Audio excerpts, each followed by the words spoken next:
¿Qué tal, queridos amigos? Hay cosas que ya no pueden ocultarse. No es posible que tengamos a un presidente que minimice lo que está pasando con el COVID con tal de seguir atacando, convirtiéndolo en el blanco más vulnerable al Instituto Nacional Electoral. ¿Por qué?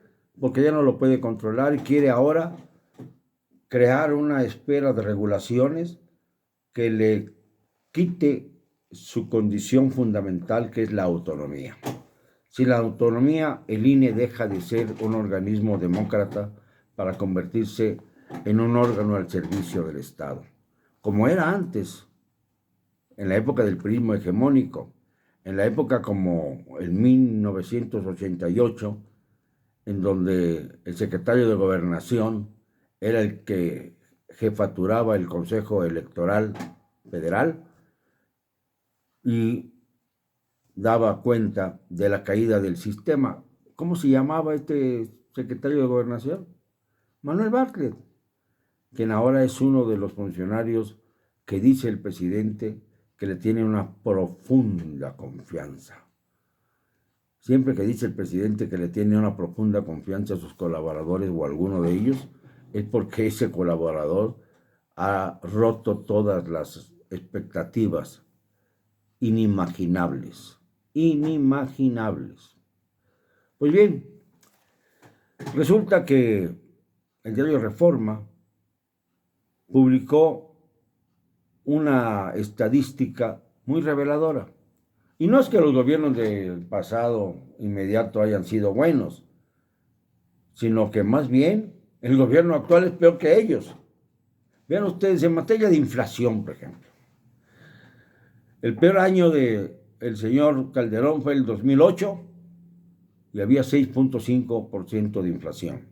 El peor año del señor Peña Nieto fue el 2017 y se alcanzó el 6.7% de inflación.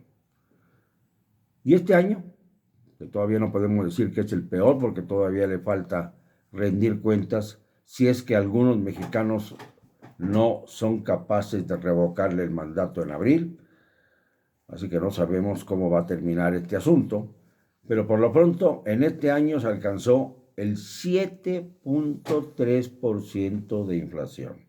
Esto según los datos que maneja el periódico mencionado. Pero en materia de seguridad, que supuestamente iba a lograrse un mayor índice de tranquilidad para los mexicanos con la famosa estrategia de abrazos, no balazos, pues le salió mal el tiro por la culata, porque cuando Calderón gobernó, uno de sus peores años, el peor, fue 2011, con 27.213 muertos. 27.213 muertos, lo cual, acuérdense ustedes que nos alarmó muchísimo, porque a lo largo del sexenio se rebasaron las cifras de 100.000 muertos en la época de Calderón. Ahora, bueno, primero tenemos que poner el intermedio de Peña Nieto. Con Peña Nieto se alcanzó una cifra máxima de muertos de 24.559, un poquito menos que con Calderón, pero también igualmente grave porque no parecía frenarse la violencia. Y con abrazos y balazos, y no balazos, no balazos y abrazos, sino no balazos y muchos abrazos, o muchos saludos a la mamá del Chapo. En este año ya se registraron, en el año 2021 se registraron 32.967 muertos. Esto quiere decir que son aproximadamente 9.000 muertos más que en la época de Calderón y 8.000 muertos más que en la época de Peña Nieto. Esto es lo que ofrecen los datos que dan hoy los periódicos. Pero hay muchas otras cosas graves.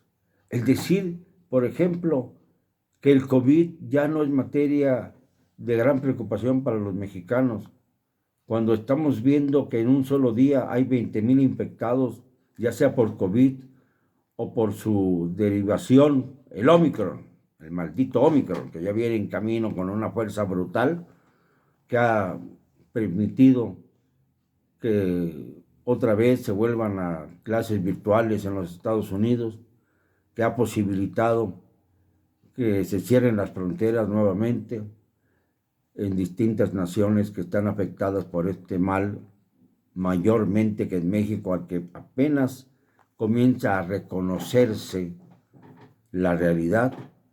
Pues se dieron 20,000 infectados en un solo día y van sumándose muertos y muertos.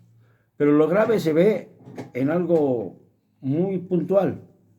Aeroméxico, nuestra línea nacional, tuvo que suspender 22 vuelos.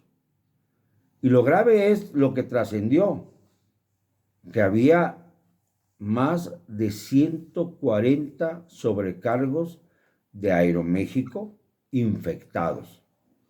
Es decir, que en los aviones de Aeroméxico, sobre todo los de vuelos internacionales, se han transportado a enfermos serios, probablemente de Omicron, mientras el gobierno se las toma a la ligera. ¿Recuerdan ustedes cuando se permitió desembarcar por ahí de marzo del 2020 a una nave en Veracruz cargada de enfermos de COVID? Y que eso fue quizá uno de los detonantes para que el COVID empezara a crecer rápidamente hasta convertir a México en la nación con el mayor número de decesos y con el mayor índice de letalidad en el mundo. ¿Lo recuerdan? Bueno, pues esto está volviendo a ocurrir. Dice que no es tonto el que comete un error, sino es el que lo comete 2 veces. El mismo error, el que tropieza con la misma piedra 2 veces. Y esto es lo que ha ocurrido. Ahora tenemos una pandemia que el presidente se niega a reconocer. Y esto que ya cayeron recientemente con COVID, la gobernadora de Chihuahua, panista, y también acaba de infectarse con COVID la secretaria de Economía, Tatiana Cloutier, de estirpe panista, pero ahora oportunamente morenista, para alcanzar un ministerio desde su condición de ama de casa y de maestra de literatura francesa, que le dieron la oportunidad de ser secretaria de Economía. Así está formado el gabinete del señor López Obrador. Abran los ojos. No me crean. Simple y sencillamente vean los hechos y dense cuenta de hasta qué punto nos están jugando el dedo en la boca. O nos están dando a tole con el dedo, como queramos decirlo, de acuerdo al refranero popular. El hecho, queridos amigos, es que esto ya no hay manera de pararlo. Es que ya tenemos la pandemia encima. Es que López-Gatell dice que no tiene COVID, sino un catarro, pero no dice qué vamos a hacer. No hay medidas precautorias, más que el saber que el próximo lunes vamos a amanecer con un semáforo pintado como arcoíris, ya no solo con el verde que fue, digamos, el acuerdo que se tuvo con empresarios tan nobles y generosos como el maldito llamado Ricardo Salinas Pliego, quien se atrevió a no obedecer ninguna norma de sanidad con tal de no parar sus plantas productivas, sus tiendas, sus almacenes, sus televisoras, toda la mugre que rodea a este personaje, la excavación descarada y el acaparamiento de plata, por ejemplo, porque pretende volver al peso de plata, que va a valer obviamente mucho más que un peso, para lograr aumentar su inmensa fortuna dentro de los más ricos, dentro de los 5 más ricos mexicanos. Esto es tan aberrante, no puede considerarse dentro de la gama de un gobierno para los pobres. Abran los ojos, vean la realidad. Vean a quién está sirviendo López Obrador verdaderamente. Vean la tragedia que se está viviendo con los médicos que lloran, verdaderamente lloran, me consta, los he visto, ante la impotencia de contar con medicinas adecuadas, ante la impotencia de poder atender a quienes más enfermos están, ante el dolor de ver que se le muere la gente en sus manos y nadie quiere reconocer que estamos otra vez en crisis sanitaria de elevada magnitud. Y mientras esto ocurre, ¿qué hace el presidente? Tratar de minimizar al INE, de descalificarlo, de amenazarlo con una nueva normatividad a pesar de su autonomía. Es decir, de despondar la democracia para que pueda tener justificación sus medidas unilaterales tramposas y engañosas que han producido en gran parte esta nueva elevación de la pandemia del coronavirus. Hay que decirlo, muchos piensan, bueno, pero es que esto es mundial. No, pero lo grave es que estamos encabezando a todas las naciones con el número de muertos, que no quiere dar la cifra exacta, este miserable de López-Gatell, que ya rebasamos hace mucho tiempo el 1.000.000 de muertos, y eso nos pone por encima de las naciones con mayor número de decesos, que son Estados Unidos, India y Brasil. Ahora México está por encima, extraoficialmente, claro. Y por otro lado, nadie puede negar que el índice de letalidad, es decir, el número de muertos que se dan a partir de los infectados, México tiene el mayor número de ellos. De 3.4%, lo he dicho muchas veces, que se está dando a nivel mundial, a más del 8% de los infectados que mueren por la falta muchas veces de insumos necesarios o porque sencillamente no hay cupo para ellos o no llegan a los hospitales por temor a infectarse peor en ellos. En estas condiciones nuestro país está siendo brutalmente engañado en todos los aspectos de la vida política y productiva del país, en todos los aspectos, no solamente en lo que se refiere a la pandemia o a la economía o a la justicia social. Está acabando López Obrador con los valores más importantes de la nación. Y aún así, hay quienes, cuando digo estas cosas, me responden con injurias. Yo no estoy injuriando a nadie, ¿eh? Estoy dando un repaso a la realidad de México. Estoy dando argumentos.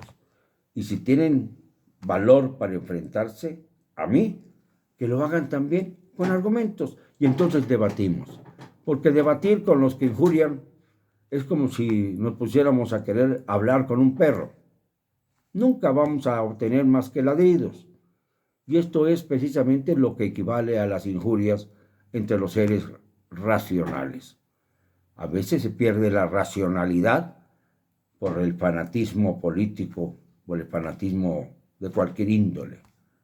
Pero cuando pensamos las cosas, cuando vemos la realidad, cuando sentimos en carne propia lo que está pasando, cuando observamos que se habla de que el presidente en su mentirosa, que no mañanera, de cada amanecer, habla de que no hay que preocuparnos por el nuevo COVID y al mismo tiempo se infecta su secretaria de Economía, su gobernadora de Chihuahua, bueno, en este caso la gobernadora es panista, pero ya se alineó con López Obrador.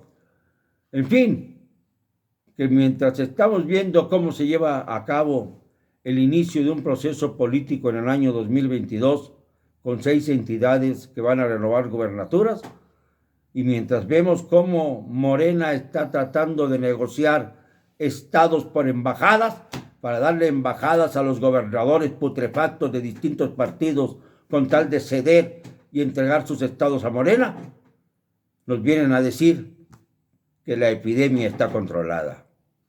Presidente, va usted a tener que cargar con muchas culpas y muchos pecados como rocas cuando llegue a Chivalbá. Lo siento, no me van a callar. Y lo digo con cero cobardía.